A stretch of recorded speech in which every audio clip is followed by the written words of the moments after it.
Buenos días, hermanos, ¿cómo están? Gracias a Dios, un gusto verles y saludarles en esta mañana. Y bueno, pues vamos a iniciar con nuestro estudio.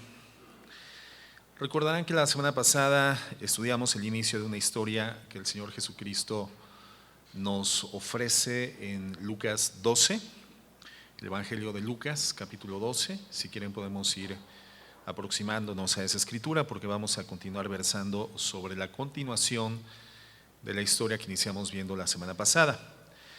Jesucristo se encontraba enseñando a sus discípulos en medio de una multitud muy grande. La Biblia dice en Lucas 12:1 que eran miles y miles de personas. Y en el versículo 13 vemos cómo de forma repentina Jesús es interrumpido por una persona. ¿Se acuerdan? Él estaba enseñando, comentábamos, de cosas espirituales, cosas eternas, realmente muy trascendentes, y es interrumpido abruptamente por un hombre que le dice en el versículo 13, Lucas 12:13. Uno de la multitud le dijo: Maestro, dile a mi hermano que divida la herencia conmigo. Entonces, evidentemente, hemos comentado sobre esta circunstancia, cómo este hombre, de forma desconsiderada, abrupta, interrumpe la enseñanza del Señor Jesucristo, planteándole un tema de carácter personal 100%, un tema propio, importante evidentemente para él, pero sin ninguna relevancia para la audiencia. Entonces, esto, comentábamos, nos da a nosotros una evidencia de esta condición egocéntrica, pero que el mismo Señor Jesucristo aprovecha para dar una enseñanza espiritual sobre el manejo material de los recursos, el manejo material del dinero. Y comentábamos que en esta interrupción vemos una ilustración clara de cómo es que el dinero y las posesiones tienen este poder de desviar el corazón humano. Nos tienden a desviar de la vida espiritual y nos terminan inclinando hacia una vida egocéntrica, centralizada en la búsqueda de nuestros intereses personales, darle saciedad a nuestras necesidades inminentes, y nos lleva a dejar de lado en un plano secundario, terciario, o tal vez sin siquiera tener presencia en nuestra vida la existencia de Dios mismo.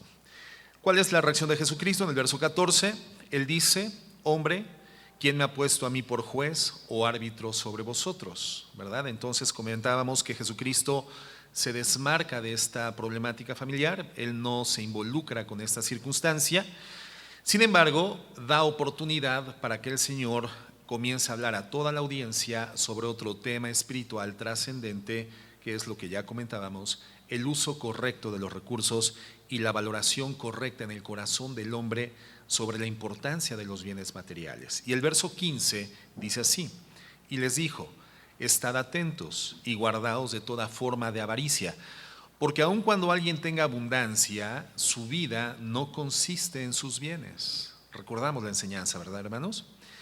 Esta fue la enseñanza que particularmente el Señor nos dio la semana pasada. Jesús les da un mandato. ¿Cuál es? Estad atentos, presten atención, sean sensibles, sean suspicaces, para poder detectar a tiempo, en forma temprana, la avaricia, que ninguna forma de avaricia comience a tomar una posición en sus corazones, porque es una tendencia natural en todos los seres humanos. Y además añade: y guardaos de toda forma de avaricia. Guardaos, comentábamos, en el original es un término militar que significa presentar defensa sobre algo, levantar la guardia para defender. Entonces, en forma concreta, el mensaje de Jesús es: estén atentos y prontos a defenderse de la avaricia del corazón. La avaricia, comentábamos, es el deseo por tener más y más, por acumular más y más. Y ya lo comentábamos, el tener cosas, hermanos, no es malo en sí mismo. En sí las cosas solamente tienen un valor neutro. Lo malo es el efecto que tienen en nuestro corazón cuando nosotros llegamos a pensar que lo material nos puede llegar a llenar. Cuando nosotros decidimos creer que lo material es lo que otorga sentido y significado a nuestras vidas, cuando creemos que lo material es lo más importante en la vida, entonces estamos involucrados en un grave problema, del cual el Señor nos dice: estén atentos y guárdense, sean sensibles, sean suspicaces, detecten este engaño abierto, claro, de la avaricia y levanten la guardia, presten defensa ante este ataque. Jesús añade en el versículo 15, cuídense de esto, porque aun cuando alguien tenga abundancia, su vida no consiste en sus bienes. Entonces, en lo material, hermanos, no está la vida. Y eso nos queda muy claro ahora, ¿no? En lo material definitivamente no está la vida. Pero ¿qué sucede? En medio de la cultura en la que hemos nacido, en la que hemos crecido, en la que hemos sido educados y en la que aún permanecemos después de nuestra redención, hermanos, vemos la diversión que el dinero y las posesiones proveen y la confundimos con el gozo que solamente proviene de Dios. Vemos la diversión que el dinero compra y creemos que la diversión es un propósito para nuestra vida y equivocamos, hermanos, los conceptos y a la diversión temporal le llamamos gozo y no es así. A veces vemos el poder que el dinero provee y lo confundimos con el valor que Dios nos da como personas y creemos que el tener dinero y tener influencia y el poder que esto otorga nos hace personas importantes, cuando la valía en un ser humano no proviene de la cantidad de bienes que posee, del dinero que puede generar, de la cuenta bancaria que haya podido acumular. El valor proviene directamente de la naturaleza divina que incide en todo ser humano. Vemos la comodidad que el dinero provee y la confundimos con la plenitud que Dios nos da y que solamente viene de Dios, no del dinero, no de los bienes materiales. Sucede entonces, hermanos, que el dinero como que compite con Dios en nuestro corazón. Hay una competencia entre Dios y el dinero por el gobierno de nuestro corazón. Y esto, hermanos, termina desenfocándonos de lo que realmente importa. Y esto es lo que Jesús está enseñando. Estén atentos, guárdense porque la vida no está ahí. Y la palabra vida, comentábamos, se refiere a la vida plena, a la vida buena. No es la vida biológica ni el bienestar físico que una persona puede adquirir por medio de los bienes materiales. Es la vida buena, la vida llena de sentido, llena de significado, la vida espiritual. Y esta vida, hermanos, no se encuentra en los bienes. Esta vida se encuentra en Dios. Dicho esto, entonces, les da una parábola, les da una instrucción a través de esta ilustración que el Señor utilizaba con mucha frecuencia, específicamente con sus discípulos, parabólicamente, una parábola, una enseñanza a través de diversas metáforas. Y vemos el verso 16, ahí comienza la historia parabólica que a continuación va a exponer Jesús. Y les dice, también les refirió una parábola diciendo, la tierra de cierto hombre rico había producido mucho. Y pensaba dentro de sí, diciendo, ¿qué haré? Ya que no tengo dónde almacenar mis cosechas. Entonces dijo, esto haré, derribaré mis graneros y edificaré otros más grandes. Y allí almacenaré todo mi grano y mis bienes. Y diré a mi alma, alma, tienes muchos bienes depositados para muchos años, descansa, come, bebe y diviértete. Estamos usando, hermana Claudia, la versión bíblica de las Américas, ¿verdad? Muy bien. Pero Dios le dijo a este hombre, necio. ¿Cómo le dijo Dios? Necio. En otras traducciones dice torpe, simple, poco inteligente, necio. Esta misma noche te reclaman el alma y ahora, ¿para quién será lo que has provisto? Así es, dice el Señor Jesús, así es el que acumula tesoros para sí y no es rico para con Dios. Fíjate la contraposición, el contraste, la acumulación de tesoros para sí mismo contra versus el generar tesoros o riquezas para con Dios.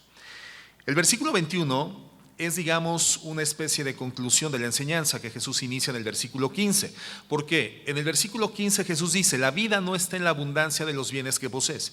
Y el versículo 21 dice, así es el que cree que la vida está en los bienes y no es rico para con Dios. ¿Cuál es entonces la enseñanza, hermanos? Si nosotros nos descuidamos con la avaricia, con el deseo de tener y tener más, esto inequívocamente, hermanos, va a producir un desvío en nuestras vidas que nos va a conducir a una vida de acumulación para nosotros, pero de pobreza hacia con Dios. Si nosotros nos dejamos persuadir por el engaño de la avaricia, hermanos, por el engaño que el valor que nosotros humanamente por cultura le hemos otorgado al dinero y a los bienes materiales, y que movilizado por la avaricia llega a nuestro corazón, el problema final de nuestra existencia, dice el Señor, así es la vida del que cree de esta manera, acumulará riquezas para sí, pero seremos pobres para con Dios. El mensaje entonces evidentemente no es que ser rico sea malo. Ese no es el mensaje. El mensaje no es que tener bienes materiales sea malo. El mensaje no es que disfrutar de las cosas que Dios en su gracia y soberanía nos da sea algo malo. Evidentemente no. El mensaje es, ¿cuál es el final de mi vida cuando dejo que eso se convierta en mi enfoque? Ese es el punto a reflexionar. ¿Cuál va a ser el final espiritual de mi vida y aún físico si permito que los bienes materiales se constituyen en el enfoque central de mi existencia, en el tesoro de mi corazón, en el Dios de mi alma? ¿Cuál será el final de mi vida si la competencia por mi corazón entre Dios y el dinero, yo doy paso a que sea ganada y conquistada por el dinero?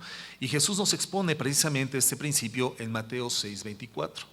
Mateo 6:24. Él está dando una enseñanza muy similar a esta al respecto de Dios y las riquezas y la competencia que hay entre estos, y él dice así: nadie. ¿Y quién es nadie, hermanos? ¿Qué significa nadie? Nadie, absolutamente nadie. Cualquiera que lo intente entonces va a fracasar. Cualquiera que lo intente estará cometiendo un acto de necedad, de torpeza, de simpleza mental. Dice, nadie puede servir a dos señores, porque o aborrecerá a uno y amará al otro, o se apegará a uno y despreciará al otro. Y entonces da la conclusión: no puede servir a Dios y a las riquezas. No se puede. Hay una competencia que el corazón del hombre permite y estimula por causa de la consideración que culturalmente ha decidido darle al dinero y a los bienes materiales. Y entonces el hombre permite que Dios y el dinero estén en contienda por el corazón, por el gobierno del corazón. Y lo que nos dice el Señor es que podemos tener riquezas y servir a Dios, por supuesto que sí. La gente rica o adinerada, por supuesto que puede servir a Dios. Lo que no podemos hacer es servir a las riquezas y servir a Dios. ¿Sí logramos identificar esto? O sea, no significa que un hombre rico no pueda ser un siervo de Dios. Por supuesto que hay hombres adinerados, familias adineradas que están al servicio de Dios. Lo que es absolutamente imposible es servir a las riquezas, ser un siervo de las riquezas, vivir para las riquezas y querer vivir para Dios y servir a Dios. Es imposible, hermanos. Si los bienes materiales tienen nuestra servidumbre, siempre terminaremos siendo desleales con Dios. Esa es la enseñanza. Si los bienes materiales tienen nuestra servidumbre, vivimos para ellos, para generarlos y rendirnos ante ellos, creyendo que en ellos se encuentra la significancia, el sentido, el valor, la llenura de nuestra existencia, terminaremos siempre siendo desleales con Dios. Ese es el mensaje. El peligro de desenfocarnos de Dios para ser siervos del dinero y de los bienes materiales, para intentar llenar nuestro corazón, cuando el corazón solamente puede ser llenado ¿por quién, hermanos? Por Dios, solamente por Dios. El corazón no se llena de bienes materiales, el corazón no se llena de dinero. El corazón fue diseñado para ser llenado exclusivamente por la presencia de Dios.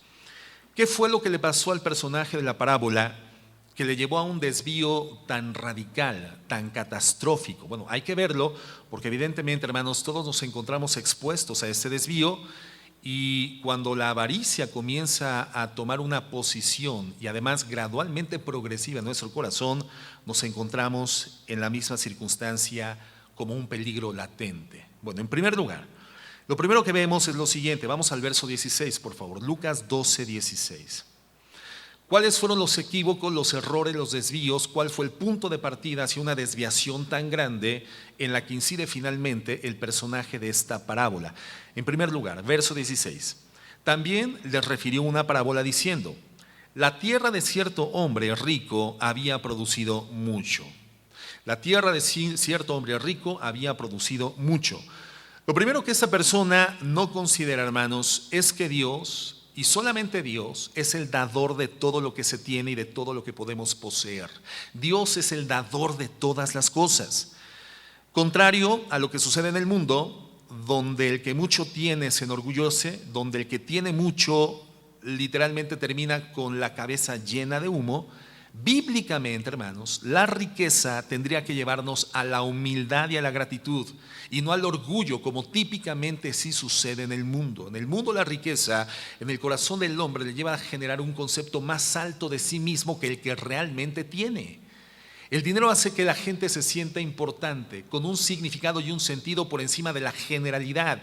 Y por lo tanto, como el dinero da valor a las personas dan la vida por el valor del dinero. Cuando el dinero, hermanos, es absolutamente insignificante para darle sentido y esencia y contenido a la vida del ser humano. Pero cuando la gente tiene dinero, hermano, llega a pensar que es más. Llega a pensar que el valor que posee, el valor que tiene, su nombre, su apellido, su negocio, su empresa, su familia, es por causa del dinero que tiene. La fama y el buen nombre es por causa del dinero que tiene. Bíblicamente, hermanos, la riqueza tendría que llevarnos al punto contrario, a la humildad y a la gratitud, no al orgullo y no a la petulancia. Se nos dice que esta persona había tenido una gran cosecha, una cosecha grandísima. Ahora, es muy ilustrativo que Jesús utilice el ejemplo de un agricultor en la parábola, porque de todos los empresarios, de todos los comerciantes y de todos los hombres de negocios, el que más sensible debería de ser en su agradecimiento a Dios, evidentemente, hermanos, es un agricultor. Y aquí tenemos en la audiencia congregacional algunas personas que se dedican a la agricultura. Vivimos en Uruapan, hermanos, una región inminentemente agrícola, fundamentalmente de un fruto que es altamente cotizado a nivel nacional y más aún internacionalmente, el aguacate. Entonces creo que todos, directa o indirectamente, nos encontramos vinculados a la actividad agrícola.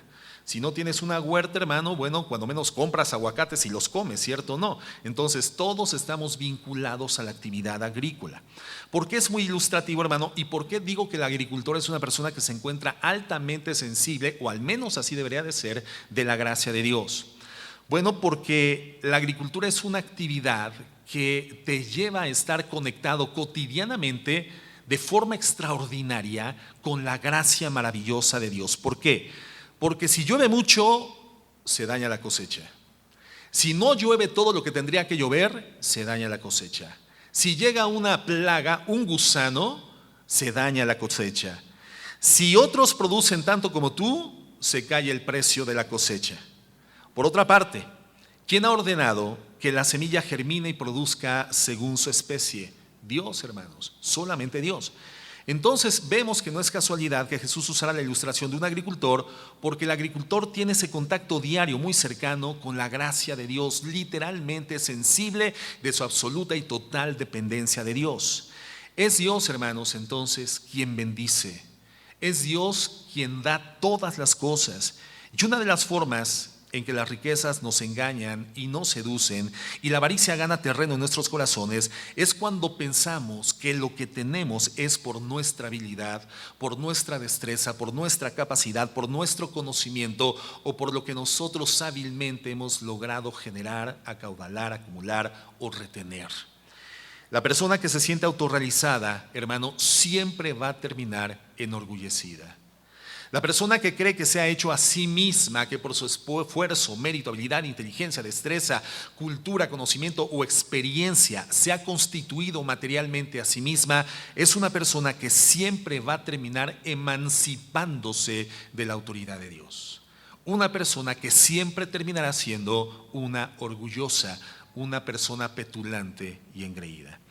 Y la avaricia, hermanos, utiliza sutilmente esta inclinación natural humana para hacernos creer que nosotros somos especiales, que somos únicos, que somos los non plus ultra, que somos especiales para lograr hacer aquello en lo que hemos desarrollado una expertise para poder desarrollar y llevarnos a creer que somos únicos, que nadie lo hace como nosotros, que somos lo mejor en el ámbito en el cual nos desenvolvemos por causa de nuestras cualidades, habilidades, experiencias, relaciones, destrezas, conocimiento, estudio, profesión, etcétera.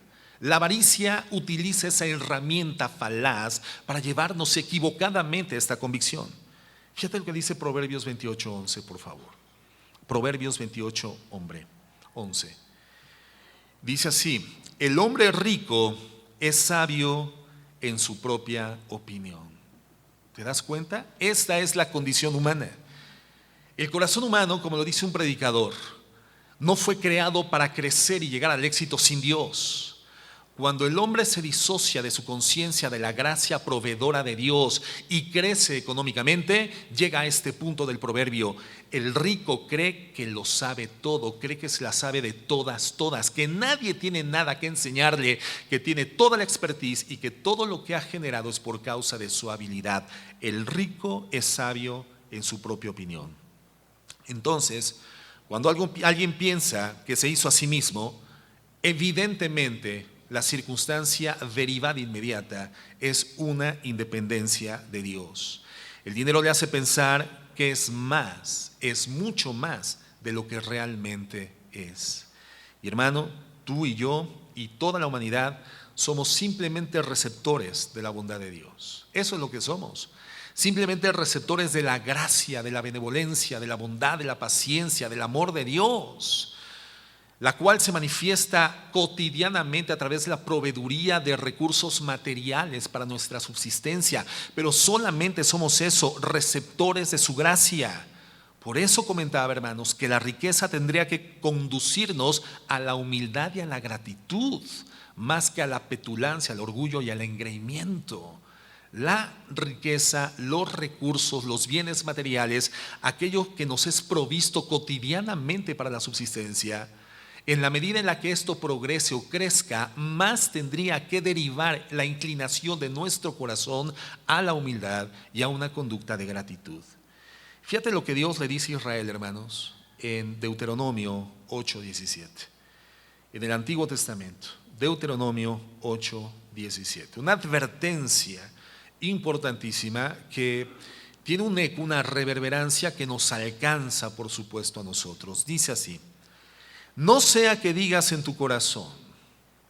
¿Qué es lo que tenemos que tener guardado sobre toda cosa guardada, hermanos? Nuestro corazón. Y por eso el Señor Jesucristo, que nos advierte: estén atentos, sensibles, sean hipersensibles, suspicaces para detectar a la distancia la avaricia y levanten la guardia. No sea que digas en tu corazón: mi poder y la fuerza de mi mano me han producido esta riqueza. Nos hemos encontrado en esta posición en alguna ocasión, hermanos. Hemos llegado a estas conclusiones, hemos derivado esta forma de pensamiento después de una circunstancia exitosa, después de un progreso, un avance, una promoción laboral, un crecimiento económico. Cuando las cosas comienzan a ir bien, hemos llegado a esta torpe, equivocada y desviada conclusión. El Señor nos advierte: no sea que digas en tu corazón: es mi poder y mi fuerza, la fuerza de mi mano, la que ha producido esta riqueza. Verso 18: mas acuérdate del Señor tu Dios, porque Él es el que te da poder para hacer las riquezas, a fin de confirmar su pacto, el cual juró a tus padres, como en este día.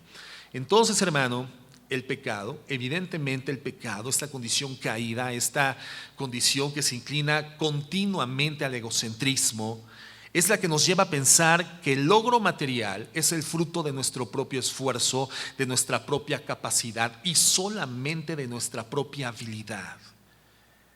Es un engaño en el cual incurrimos frecuentemente y perdemos frecuentemente de vista, hermanos, la bondad de Dios, la gratitud hacia Dios en nuestra prosperidad.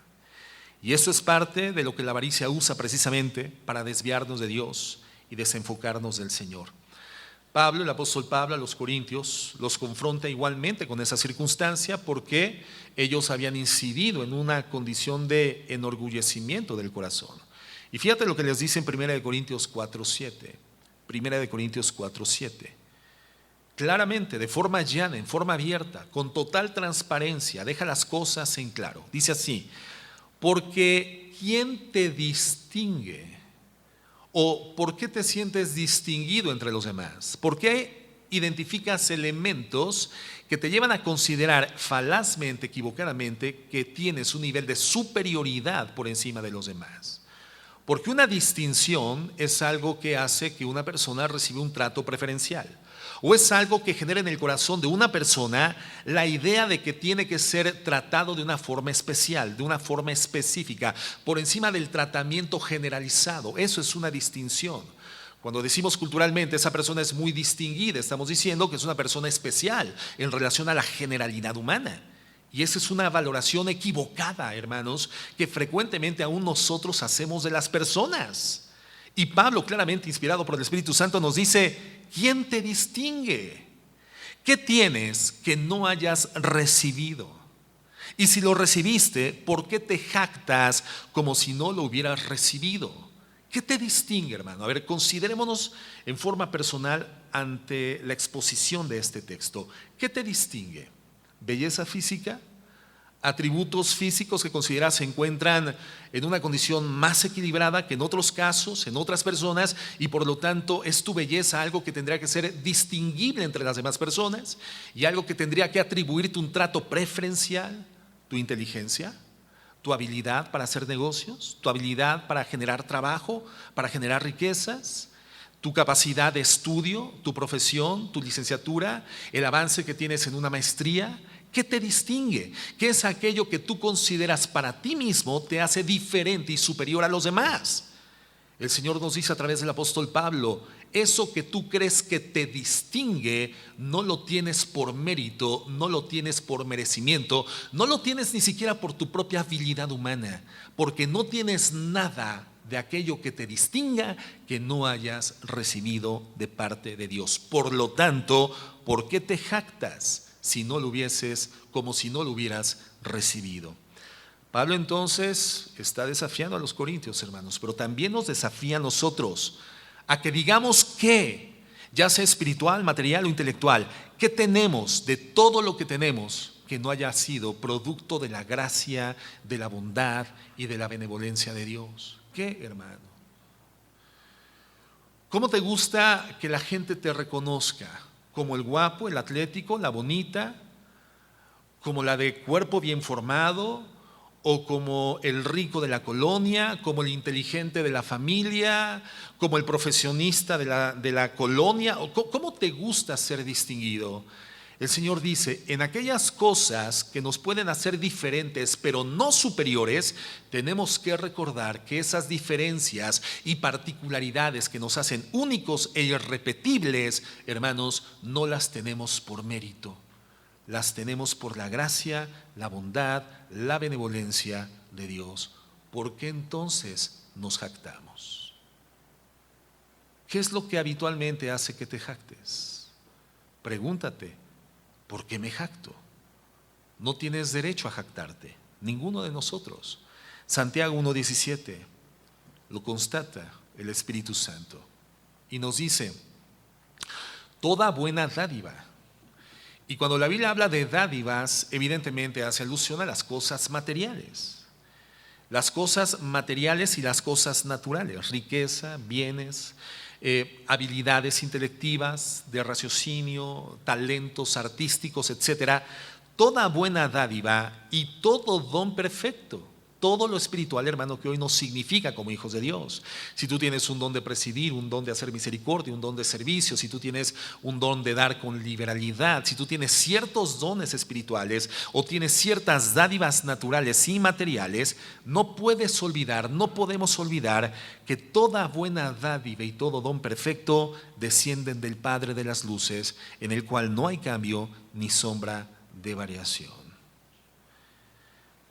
El pensar entonces, hermanos, que el tener es fruto de mi esfuerzo, que el haber obtenido es fruto de mi esfuerzo y no de la mano bondadosa de Dios, es una forma en la que la avaricia va a terminar desenfocando nuestras vidas de Dios y desviándola precisamente hacia los bienes materiales. Y esto es muy peligroso. Terminar siendo aquellos que tal vez ni siquiera en una gran cuantía, pero al final lo que hemos hecho y lo que hemos generado lo acumulamos para nosotros y empobrecimos para con Dios. Ahora, por supuesto, hay un esfuerzo humano involucrado en la obtención de bienes materiales, pero finalmente, hermano, eso es posible solo por la gracia de Dios, por la bondad de Dios, por el permiso que Dios nos ha dado de que tengamos cosas. Porque lo que tengamos, lo que hayamos adquirido, lo que hayamos recibido, solamente lo tenemos por la bondad de Dios y porque Él nos ha otorgado el permiso, hermanos, de que lo tengamos. Entonces, cuidado. Si la avaricia te lleva a pensar que tú te hiciste a ti mismo, que lo que tienes es por el uso experto, el uso correcto y diestro de habilidades, de capacidades y de destrezas, mucho cuidado, porque sería una evidencia muy clara de que la avaricia está tomando una posición importante en tu corazón. El segundo elemento que nos desenfoca de Dios, y lo vemos con el personaje de la parábola, es que este hombre consideró que las riquezas eran solamente para él. Contrario a lo que sucede en el mundo, la abundancia de cosas a nosotros como hijos de Dios tendría que conducirnos más a la generosidad que a la autocomplacencia. La abundancia de cosas, hermanos, a nosotros como hijos de Dios tendría que conducirnos a la generosidad antes que a la autocomplacencia. Crecer material o económicamente nos tendría que llevar primeramente a crecer en generosidad antes que crecer en gratificación personal o en comodidad individual. Lucas 12:16 dice así: también le refirió una parábola diciendo: la tierra de cierto hombre rico había producido mucho y pensaba dentro de sí diciendo: ¿qué haré, ya que no tengo dónde almacenar mis cosechas? O sea, la cosecha de este hombre no cabía en los graneros que ya tenía constituidos. Y a muchos de nosotros, hermanos, no nos caben las cosas. A muchos de nosotros, hermanos, no nos caben las cosas que tenemos. ¿Y sabes cuál es el problema? Que deseamos continuar acumulándolas y almacenándolas. O bien nos deshacemos de ellas, pero no sin antes calcular el beneficio que todavía habiendo sido usadas, podemos obtener de ellas vendiéndolas. Si Dios te bendice con una sala nueva y la que está sustituyendo ya fue utilizada por ti, disfrutada por ti, como un hijo de Dios, ¿qué tendrías que hacer con esa sala usada? ¿Venderla? ¿Te cabrían 2 salas en la misma casa? ¿Te cabrían 2 comedores en la misma casa? ¿2 refrigeradores en la misma cocina? ¿2 lavadoras en la misma azotehuela? Difícilmente. ¿Qué tendríamos que hacer? No me cabe en la azotehuela mis 2 lavadoras y mi nuevo centro de lavado que tiene una secadora que además es muy voluminosa. ¿Qué voy a hacer? Ya sé, voy a derribar las bardas de la azotehuela y las voy a hacer más grande para que me quepa todo mi supercentro de lavado. Y la pregunta sería: ¿vas a poner una lavandería? No, lo quiero para mi familia, para mí. ¿Qué tienes que hacer cuando te das cuenta que tu habitáculo, tu habitación, la dimensión de tu casa ya no es suficiente para almacenar todo lo que tienes y continúas acumulando? ¿Qué tendrías que hacer? ¿Una nueva casa? ¿Un espacio más grande? ¿O liberar? Dar con generosidad. Si ya utilizaste esa lavadora, hermana, hermano, y ya te dio el mejor de los servicios y viene una nueva en camino y no te van a caber las 2, y además tener 2 sería absurdo, ¿qué tendrías que hacer con aquella que vas a dejar de usar? ¿Qué tendríamos que hacer, hermanos? Regalarla, darla, liberalmente entregarla. Si vas a sustituir tu colchón, y tu colchón, hermano, no es una hamaca, sino realmente está en condiciones todavía de continuar siendo utilizado, ¿qué tendrías que hacerlo con ello? Regalarlo, darlo, liberar. Verso 18: entonces dijo este hombre: esto haré, qué gran idea. Derribaré mis graneros y edificaré otros más grandes, y allí almacenaré todos mis granos y mis bienes. Y diré: alma mía, alma, tienes muchos bienes depositados para muchos años, descansa, come, bebe y diviértete. Hermano, este hombre se veía autorrealizado. Este hombre creía que se había constituido materialmente a sí mismo. Por eso el enfoque de todo lo que tenía era él mismo. Y se olvidó que la riqueza proviene de Dios. Y que Dios nos da la riqueza no solamente para nosotros, hermanos, sino para poder compartir y bendecir a otros con la riqueza. Él creyó que él mismo era el objeto de su prosperidad. Y cuando tú no liberas el excedente, hermano, cuando tú lo sigues reteniendo y acaudalando y acumulando, y el guardarropa lo tienes lleno de cosas y de zapatos y de tenis de hace 5 años, 10 años, algunos no te los has vuelto a poner en tanto tiempo, algunas prendas te las pusiste solamente una vez y las continúas almacenando, estás desarrollando este mismo pensamiento avaricioso y codicioso. Te constituyes en el centro de tu propia prosperidad, en el beneficiario central de tu propia prosperidad, y pierdes de vista que cuando Dios bendice materialmente es para que antes de crecer en comodidad, crezcamos en generosidad. ¿Cuántas de las hermanas de esa congregación tienen saturado su guardarropa? No levanten la mano. O sí levántenla para que vayamos identificando de dónde se van a liberar las siguientes prendas. Y vayas calculando, hermana, si tú no tienes saturado tu guardarropa, más o menos con qué hermana tienes que aproximarte por el tema de la talla. ¿Cuántas tienen sus guardarropas saturados? Y se atreven a decir, no tengo nada que ponerme. Por supuesto, hermanos, la preocupación de este hombre fue: ¿cómo guardo todo lo que tengo? ¿Cómo lo puedo continuar conservando? Hermano, hermana, ¿esa es tu preocupación? ¿Esa es nuestra preocupación? A esto, hermano, se le define como ansiedad típica del que mucho tiene. La ansiedad de la conservación, la ansiedad de cómo conservar y preservar nuestro patrimonio. Una ansiedad típica que experimentan los que mucho tienen. El que no tiene nada, pues esto no le afecta, así que algunos no se tendrían por qué preocupar. No van a padecer esta ansiedad. Pero el que llega a tener, el que llega a generar un incremento, un crecimiento en la obtención de cosas, comienza a desarrollar esta ansiedad típica de acumular y conservar y preservar el patrimonio que ha constituido. ¿Cuál generosidad en este hombre? Toda su preocupación se encontraba en poder guardar, acumular y disfrutar él y solamente él de sus bienes. Una de las formas en las que la avaricia se introduce en el corazón es entender que la vida y el dinero y las posesiones son para nosotros. Así como no vemos en este hombre la gratitud hacia Dios por la gran cosecha que había logrado recaudar, tampoco vemos en este hombre la sensibilidad de las necesidades de las demás personas. ¿Cuán sensible eres, cuán sensible soy, hermanos, a la necesidad de las demás personas? ¿Somos sensibles? Si no existe esta sensibilidad, evidentemente, hermano, nuestro enfoque se encuentra en obtener, en conservar, en acumular aquello que tenemos, aquello con lo que Dios buenamente y bondadosamente nos sustenta. El problema entonces es que la avaricia ha comenzado a tomar una posición importante en el corazón. Este hombre solamente vio por sus propios bienes lo que él podría tener, una vida fácil, como él dice, una vida entretenida, una vida tranquila, una vida de diversión, una vida de absoluta comodidad. Y así es, hermano, el que acumula tesoros para sí y no es rico para con Dios, dice el Señor, y el peligro es ese.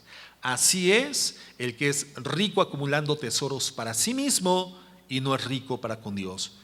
Enfoca su disfrute y su gozo en la vida aquí. Él piensa que la vida es aquí y hoy es el tiempo de disfrutarla aquí y solamente aquí. Y por supuesto que podemos disfrutar de la vida y de los elementos materiales que el Señor nos da. Pero evidentemente los bienes materiales no puede ser la búsqueda central de nuestra existencia, porque cuando obtenemos lo material y lo usamos solamente para nosotros, ¿cuál entonces, hermanos, será nuestra perspectiva de la existencia? Meramente material, meramente terrenal. ¿Cuál pensar en la vida espiritual? Si la vida se trata del aquí y del ahora, ¿cuál vida eterna? ¿Cuál vida espiritual? ¿Cuál vida de trascendencia a la presencia de Dios? Por lo tanto, ¿Cuál necesidad de permanecer en el rebaño del Señor, siguiendo la voz del pastor, habitando al abrigo del Altísimo aquí, bajo el conocimiento de su voluntad, en obediencia voluntaria, para poder habitar y estar resguardados bajo su sombra omnipotente allá? Si nuestro enfoque es el material, nuestra perspectiva de lo eterno, hermano, se desvanece, prácticamente desaparece, y comenzamos a vivir solamente para el aquí y para el ahora. Y perdemos cualquier naturaleza de interés genuino por la vida allá, la vida eterna, la vida con Cristo. Dios, hermanos, es un Dios generoso. ¿Quién sabe esto? Dios es un Dios generoso. La Biblia dice que Él es generoso con los buenos, pero también con los malos. No solamente con los buenos. Fíjate lo que dice Mateo 5:43. Mateo 5:43. El Señor Jesucristo dice: habéis oído que se dijo, amarás a tu prójimo y odiarás a tu enemigo. Pero yo les digo, amen a vuestros enemigos y oren por los que os persiguen, para que sean hijos de vuestro Padre que está en los cielos, porque Él hace salir su sol sobre malos y sobre buenos, y hace llover sobre justos y sobre injustos.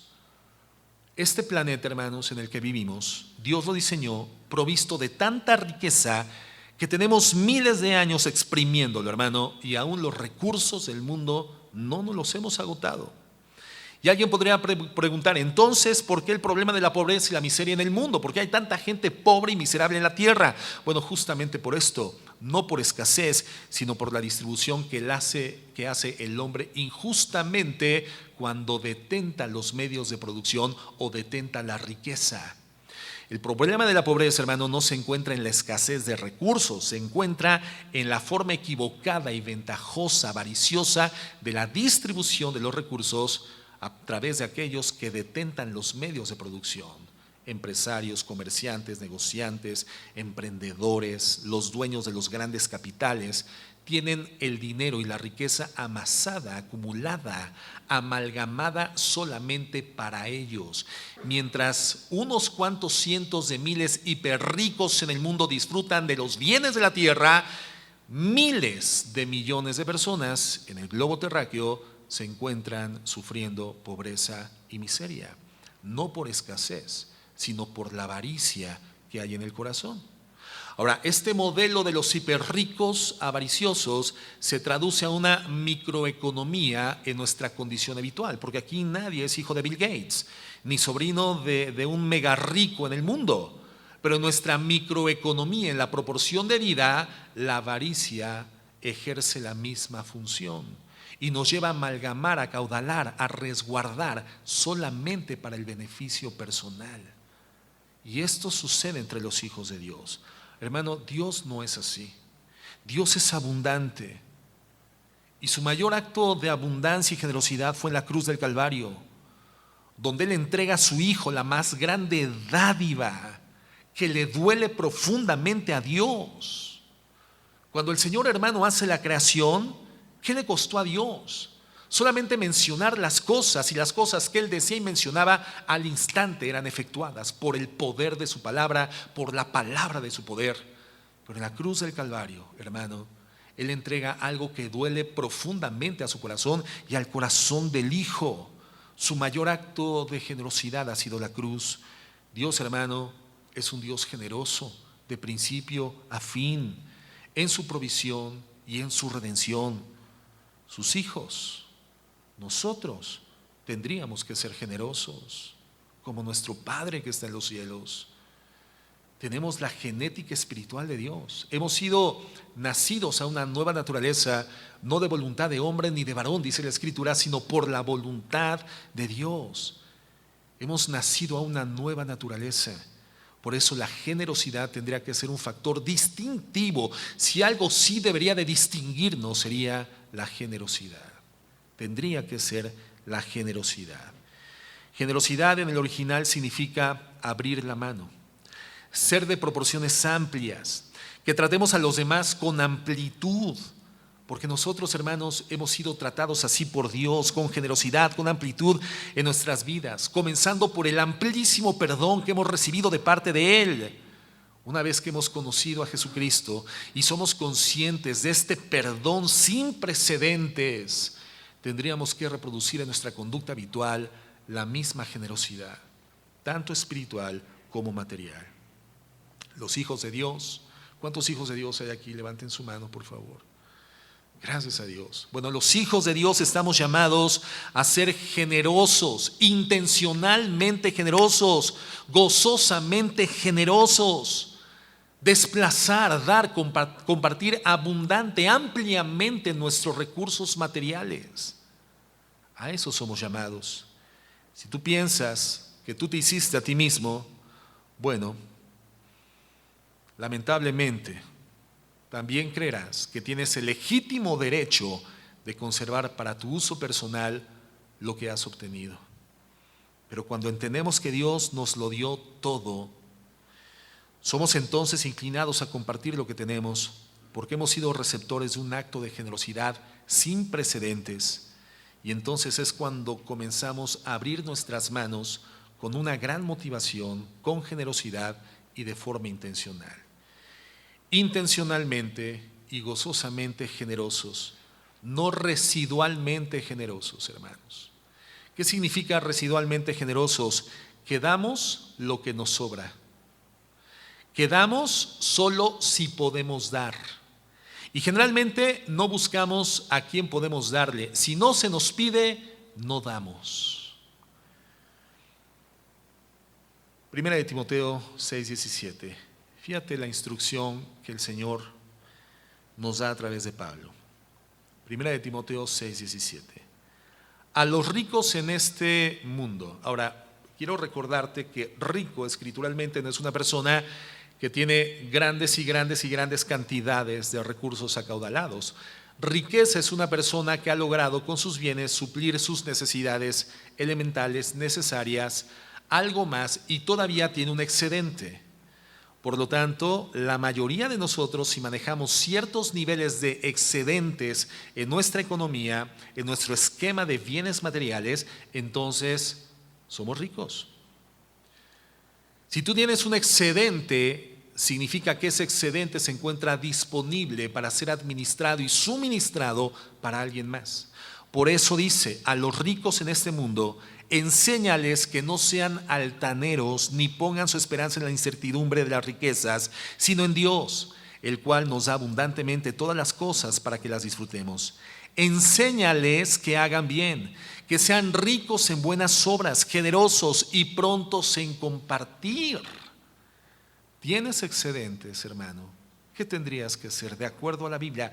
¿Hacia dónde es el llamado? A ser generosos en compartir. Acumulando para sí el tesoro de un fundamento bueno para el futuro. O sea, sí tenemos que acumular un tesoro, pero no es un tesoro material el que somos llamados a acaudalar, sino un tesoro para el futuro, un tesoro espiritual, para que puedan echar mano de lo que en verdad es vida. Por eso Pablo, hermano, cita a Jesús en el libro de los Hechos, capítulo 20, no lo busquen. Él dice, es más bienaventurado el que da que el que recibe. Y eso, hermanos, eso es vida. Dar antes que esperar, recibir, en eso consiste la vida. La buena vida, la vida abundante, la vida llena de sentido, la vida llena de significado, la vida de prosperidad. Esta vida que no consiste en la abundancia de bienes que poseemos, la verdadera vida. Entonces, hermano, la generosidad terrena nos enriquece celestialmente. La generosidad que desarrollemos en esta tierra nos enriquece celestialmente. Pero este hombre, el de la parábola, hermano, no lo vio de esta forma. Él fue engañado por la avaricia de su corazón y optó por inclinar su corazón a los bienes materiales. Pensó que él se había hecho a sí mismo y pensó que lo que tenía le otorgaba el derecho legítimo de utilizarlo solamente para sí. Y un tercer problema, y con esto cerramos, que se registró con esta persona, es que se olvidó de que la vida en esta tierra es corta, muy corta. Primeramente, él se olvida de Dios. Después, se olvida de los demás. Y en tercer lugar, se olvida de que la vida en la tierra es verdaderamente fugaz. Es muy corta. Lucas 12:19 dice así. Llega a esta conclusión. Y diré a mi alma, alma, tienes muchos bienes depositados para muchos años. Descansa, come, bebe y diviértete. Pero Dios le dijo, necio, esta misma noche te reclaman el alma. Y ahora, ¿para quién será lo que has provisto? Evidentemente, hermano, es ser un hombre exitoso, un hombre autorrealizado, terrenalmente hablando, y de acuerdo a los criterios humanos, un hombre con gran prestigio. El criterio más común actualmente para considerar que alguien es exitoso, ¿cuál es? La riqueza. Sobre todo la riqueza. Hay otros factores que se involucran para poder medir el nivel de éxito de una persona o de una familia, de una negociación o empresa, pero finalmente el factor más importante y común para medir el éxito terrenalmente es la riqueza. Por eso muchos hermanos están dispuestos a sacrificar su vida, sacrificar a sus familias, su salud, por adquirir riqueza. Porque el hombre tiene un apetito de satisfacción que quiere llenar con posesiones y logros materiales. Y evidentemente, hermano, es una confusión del alma, es una confusión de la mente. Es como el náufrago que sediento bebe del agua del mar pensando que con esto saciará su sed y pierde completamente de vista que el agua del mar simplemente lo intoxicará hasta llevarlo a la muerte. Nadie, hermano, se satisface de riquezas. Eso lo dice Eclesiastés 5. Este mundo, hermano, no está diseñado para llenar el corazón del hombre. El mundo no fue diseñado para eso. El mundo está diseñado, según Romanos 1, para que veamos la gloria de Dios en él y encontremos a Dios. El mundo no fue diseñado para llenarnos, sino para ver en este el reflejo glorioso de las obras de Dios, su eterno poder y deidad, los cuales son invisibles para la conciencia humana, pero hacen perfectamente visible la existencia y la bondad de Dios. Es Dios, hermanos, quien suple toda nuestra sed y toda nuestra hambre. Ahora, este hombre trabajó legítimamente. Este hombre de la parábola, la información bíblica no nos lleva a pensar que era un tranza, un perverso, un ladrón, un asesino y que adquirió ilícitamente los bienes. No, trabajó con su esfuerzo, un agricultor que trabajó con ética su tierra legítimamente. Y entonces este hombre concluye lo siguiente: alma, tranquilízate, disfruta porque vienen tus mejores años. Lo que necesitabas para disfrutar la vida, que era el dinero, los bienes, ya los tienes. Tienes mucho dinero, tienes muchos granos y tienes toda una vida por delante. Ahora sí, a disfrutar. Esta parábola, hermanos, es un nítido ejemplo de la realidad. Para muestra unos cuantos botones. Freddie Mercury, cantante principal de la banda de rock Queen, acaudaló un patrimonio de 100 millones de dólares y falleció por causa del SIDA a la edad de 45 años. 45 años. A ver, levanten la mano los de 45 y más. Ay, ¿de verdad? Bueno, yo entiendo, ¿verdad? Yo entiendo que no se van a quemar públicamente, y sobre todo las hermanas. Qué sorpresa. Bueno, no tienes por qué confesarlo, ¿verdad? Públicamente, pero a ver, los de 45 y más, ¿sí o no? 45 años, hermano, eres un muchachón, una muchachona a esa edad. Dicen que la vida comienza a los 40, o sea, 45 años, realmente estamos hablando de una persona joven. Una persona joven. Este hombre muere con la vida por delante, pierde la vida, enfermo de SIDA, con 100 millones de dólares. Que nunca gastó, que nunca disfrutó, siendo que si Dios permitió que los recibiera, no digo que Dios se los haya dado, pero evidentemente Dios permitió que los recibiera, pudo haberlos disfrutado, pero no los disfrutó. Se fue al sepulcro sin haberlos tocado. Bob Marley, famoso cantante jamaicano, conocido como el más grande intérprete de reggae, con un patrimonio de 130 millones de dólares, muere a los 36 años con cáncer en el cerebro. A ver, los de 36 años y más, levanten la mano. A ver, mira, si ya hay más atrevidos. No, hay unos no muy honestos, ¿eh? 36 años, si 45 años representa un momento literalmente floral de la edad, de plenitud mucha, de plenitud toda, ¿cuánto más 36 años? 130 millones de dólares, hermano. ¿Tú sabes cuántos son 130 millones de dólares? En pesos mexicanos son 2.600 millones de pesos. 2.600 millones de pesos. ¿Qué podrías hacer con 2.600 millones de pesos? Comprarte 260 casas de 10 millones de pesos cada una. Podríamos tener 260 locales como este, que lo están vendiendo en 10 millones de pesos precisamente.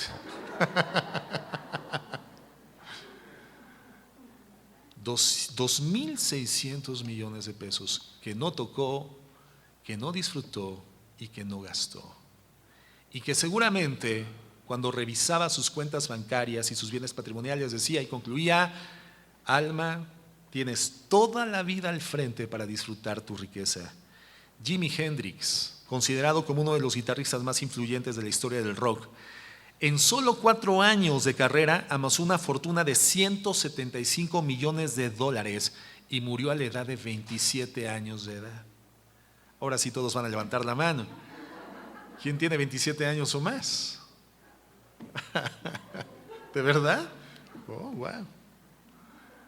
175 millones de dólares que no disfrutó. Michael Jackson, considerado el más grande cantante de rock pop, muere a los 50 años de edad con una fortuna de 600 millones de dólares que no disfrutó. Un hombre llamado Paul Allen, socio de Bill Gates, muere a los 65 años con una fortuna de 25,000 millones de dólares. ¿Sabes cuántos son 25,000 millones de dólares? Ya no sé cuánto es, hermano. Una cantidad incontable de dinero. Un hombre que nunca se casó, no tuvo descendencia, no tuvo hijos. ¿Quién lo heredó? ¿Sabes qué se hizo con su riqueza cuando ese hombre murió? Se distribuyó a diferentes obras de beneficio social que eventualmente él liberaba ciertos recursos. Y se distribuyó esta riqueza, bueno, en alguna forma, de manera correcta, pero este hombre, sin esposa, sin hijos, sin descendencia, sin tener a quién heredar, muere sin haber tocado y disfrutado 25,000 millones de dólares. Al personaje de la parábola, hermanos, le pasó exactamente lo mismo. Él se prepara para disfrutar mientras Dios se prepara para retirarle la vida. Un hombre materialmente previsor, pero espiritualmente completamente con una miopía en su visión. Su verdadera miseria queda expuesta. Un hombre que guardó lo necesario para vivir aquí y evidentemente no pensó en el allá. Dios le llama necio, torpe, simple. Dedicó su vida a algo que se queda aquí. Dedicamos la vida, hermanos, a cosas que se quedan aquí y que ninguno de nosotros podremos llevar con nosotros mismos. El error de este hombre fue vivir como si no existiera un más allá. No se preparó para su encuentro con el Creador, no se preparó espiritualmente hablando. Se olvidó de que todos tendremos que dar cuentas en algún momento del futuro ante nuestro Creador en forma absolutamente individual y siendo absolutamente responsables de nuestros actos espirituales y morales. Por eso la Biblia nos llama a meditar en la muerte. Y eso tendría que ser algo completamente natural para todos nosotros, hermanos. Porque según las estadísticas, ¿saben cuál es la probabilidad de muerte en todos los seres humanos? Del 100%. A ver, los matemáticos. La probabilidad de muerte en todos los seres humanos es del 100%. ¿Qué significa? Que todos nos vamos a morir. Por lo tanto, meditar en la muerte tendría que ser un acto reflexivo, frecuente, recurrente en nuestra vida. Eclesiastés 7:2, fíjate lo que dice. Mejor es ir a una casa de luto que ir a una casa de banquete. Pero ¿en dónde preferimos estar? ¿En un funeral o en una fiesta? ¿En dónde prefieres estar? ¿En una fiesta? Todos preferimos estar en una fiesta, y sobre todo si tú eres el festejado. Pero nadie quiere estar en un funeral, y menos si tú eres el cafeteado. Si tú eres el motivo de la reunión en un funeral, pues por supuesto que no te interesaría estar ahí. Pero ¿qué nos dice la Biblia? Nuestro interés y nuestro enfoque tendría que estar en la casa de luto antes que en la casa del banquete, porque aquello es el fin de todo hombre. Todos los seres humanos vamos a terminar finalmente en un funeral donde nosotros seremos el motivo de la reunión. Todos. Y al que vive lo hará reflexionar en su corazón. Mejor es la tristeza que la risa, porque cuando el rostro está triste, el corazón puede estar contento. El corazón de los sabios está en la casa de luto, mientras el corazón de los necios está en la casa del placer. El hombre de Lucas 2, hermanos, estaba en la casa del placer, porque le dice: alma, come, bebe, descansa, diviértete. Y por lo tanto, entonces, estamos hablando del corazón de un necio. De un necio. El saber que nos queda un tiempo definido y limitado de vida nos tendría que ayudar. Por eso es tan importante reflexionar en la muerte frecuentemente, porque al darnos cuenta, ser sensibles de que tenemos un tiempo corto, definido, limitado de vida, nos llevaría entonces a enfocar nuestra atención en lo que verdaderamente importa, en las cosas verdaderamente significativas. Conocer cuál es la tarea que Dios te ha asignado te lleva a ser responsable. Cuando tú eres consciente de que el Señor te ha asignado una tarea en la vida, en tu condición terrena, después de tu redención, eres sensible de la asignatura que el Señor le ha dado a tu vida, eso te lleva a la responsabilidad. Pero cuando tú sabes además que tienes un tiempo limitado para desarrollar esa tarea, porque un día te vas a enfrentar con la muerte, eso te lleva a ser diligente. La tarea te lleva a ser responsable y la conciencia de la muerte inminente nos lleva a ser diligentes. Por eso es que la meditación sobre la meditación sobre lo limitado de nuestra vida nos lleva a reflexionar en las cosas que verdaderamente pesan, las cosas que verdaderamente tienen importancia. Nos llevan a meditar en esta vida terrena para la vida eterna, para la vida venidera. Esta vida, hermanos, es frágil. Esta vida es pasajera. La pregunta entonces es: ¿dónde estás acumulando tesoros? ¿Cuál es el enfoque de tu vida? ¿Qué es lo que estás construyendo aquí? ¿Qué es lo que estamos edificando aquí? ¿Dónde está tu gozo? ¿Dónde está tu paz?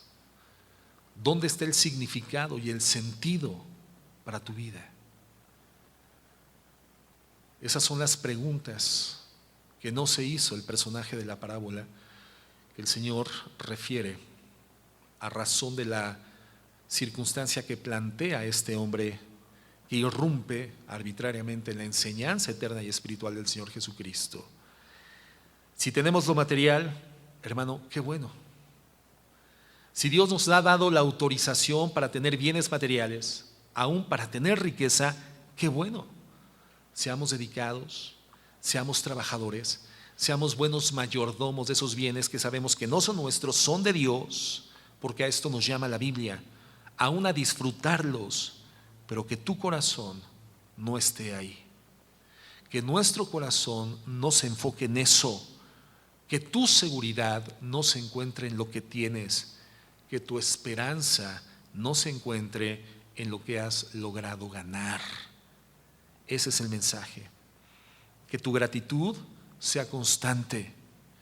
Dios, tú me has dado lo que tengo, tú me lo diste, Señor, lo voy a compartir. Dame sabiduría, dame inteligencia, dame doctrina para hacer un uso administrativo correcto, de forma tal que esto que me has dado, Señor, que es más de lo que yo hubiera necesitado o deseado, pueda administrarlo de manera en la que tu gloria sea reconocida y esta riqueza o estos bienes produzcan acciones de gracias en el corazón de otras personas al ser el receptor de tu gracia a través de esta riqueza o a través de estos bienes. Señor, cuando tú me lleves, que tenga riquezas, tesoros en el cielo.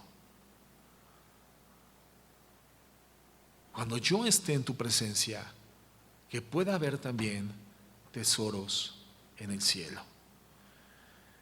Entonces, ¿dónde tendríamos que aperturar una cuenta? ¿En Bancomer, Banamex, Bancoppel o en el cielo? ¿Ya tienes aperturada tu cuenta en el cielo, hermano? ¿O solamente tienes la del banco, aquí en la tierra? ¿Y cómo aperturo una cuenta en el cielo? Sería la pregunta. Bueno, Juan 14:1. Juan 14:1. No se turbe vuestro corazón, creed en Dios, creed también en mí, dice Jesús. En la casa de mi Padre hay muchas moradas. Si no fuera así, os lo hubiera dicho, porque voy a preparar un lugar para vosotros.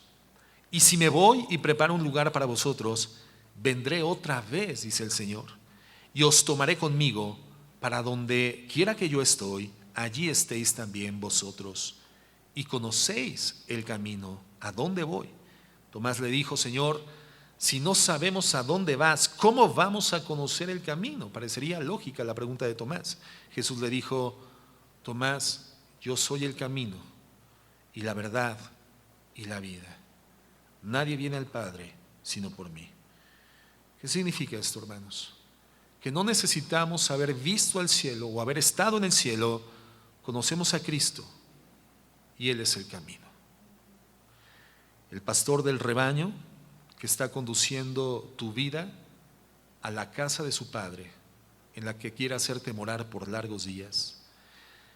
El Señor Jesucristo, quien es la habitación que nos da abrigo aquí para vivir allá a la sombra del Dios omnipotente. Lo que Jesús le dice a este hombre que le interrumpe en la enseñanza es: olvídate de herencias, deja de estar seducido por las cosas de este mundo, trabaja, sí, sé responsable, sé un buen mayordomo, pero al final la vida no se trata de lo que puedes tener aquí, de lo que puedes acumular en tesoros aquí. La vida se trata de generar desde aquí tesoros en el cielo para la eternidad. Sería muy mala inversión, hermano, trabajar para el aquí y para el ahora, porque esto es muy corto, esto es muy insatisfactorio, el aquí y el ahora es muy insatisfactorio y nada de lo que aquí hayas generado podrás llevarlo contigo. La pregunta entonces es: ¿dónde estamos acumulando tesoros? ¿Qué representa para nosotros el dinero? Es un bien necesario que le da funcionalidad a ciertos aspectos de la vida y por lo tanto es de utilidad, pero su valor solamente es por la utilidad que genera. ¿O el dinero tiene hoy la posesión de mi corazón? Ha conquistado mi corazón por la avaricia y por el dinero, por el obtenerlo, por el detentarlo, por el disfrutarlo egoístamente, se traduce mi forma y mi estilo de vida.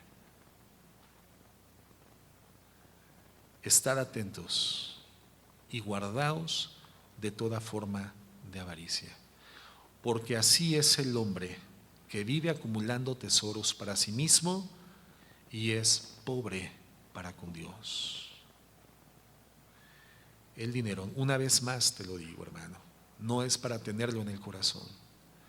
El dinero es para tenerlo en la mano, y la mano de un cristiano siempre está abierta.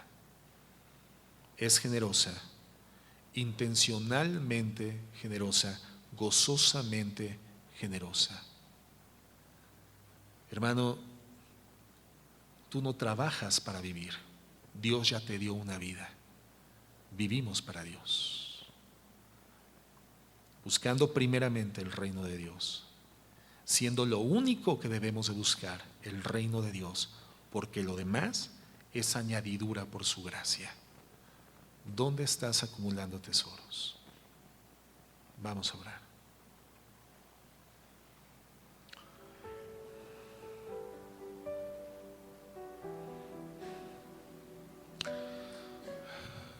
Bendito Dios. Gracias, gracias, gracias, Señor. Porque tu visión de nosotros, evidentemente, Señor, procede de la eternidad a la cual nos has insertado por la redención. Pero nuestra visión sobre nosotros mismos aún se encuentra muy infiltrada por la cultura del mundo, por la perspectiva limitada y corta, finita, efímera y fugaz del aquí y del ahora, del tener para acumular y gozar aquí. Señor, cuán graves son nuestros desvíos, porque en muchos sentidos hemos sido tardos en desarrollar nuestra percepción espiritual en la Biblia, y guiados por tu Espíritu Santo para poder ver como tú ves, ver la realidad objetivamente y poder vivir una vida terrena y material que deje de manifiesto la vida eterna y espiritual que nos has dado por gracia. Y erramos y nos confundimos y nos debatimos por lo terrenal. Y en tanto esto sucede, la vida se va. Y los que lograron acaudalar y amasar fortunas ni siquiera las pudieron disfrutar. Tiempo perdido, materia perdida, vida perdida. Nos llamas a vivir en esta tierra física a la luz de la eternidad, espiritualmente, mi Dios, siendo como tú eres, generoso, amplio, abundante. Perdónanos por la avaricia. Perdónanos por haber otorgado al dinero un valor que no tiene, por haber otorgado a los bienes materiales un poder que no tiene, y por haber creído que el mundo fue diseñado para llenar nuestra vida y nuestro corazón, cuando el mundo solamente nos es dado para poder distinguir a través de tu gloriosa obra creada que tú eres Dios, que tú existes, y que nuestra única búsqueda es por ti.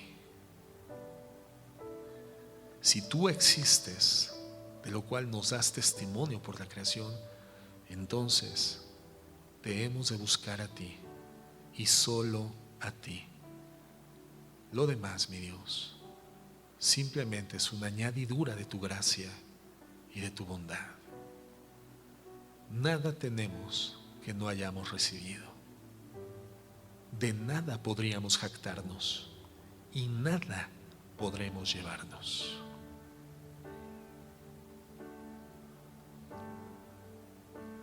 Ayúdanos, mi Dios, a vivir a la luz de lo eterno, para la gloria de tu nombre. Que nuestra forma de vida verdaderamente te glorifique y produzca de los demás acciones de gracias para tu trono de gloria. Ayúdanos, mi Dios, en el nombre de Jesús. Amén y amén.